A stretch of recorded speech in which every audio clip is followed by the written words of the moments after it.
ગુજરાત કોંગ્રેસમાં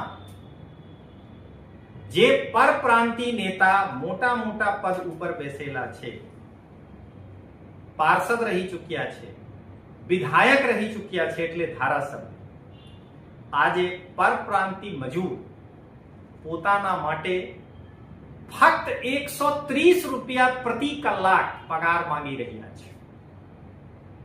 તમે કેલ્ક્યુલેશન કરી લેજો.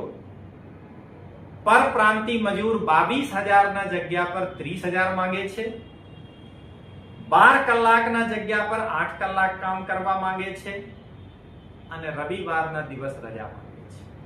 શું આ મોંઘવારીમાં 130 રૂપિયા પ્રતિ કલાક એમ્બ્રોઇડરી મશીનના માલિક નહીં આપી શકે?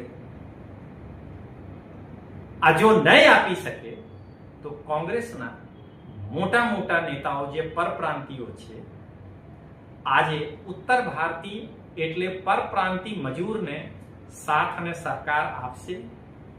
એમ્બ્રોઇડરી મશીનના માલિક સાથે બેસીને 130 રૂપિયા પર કલાક અપાવશે?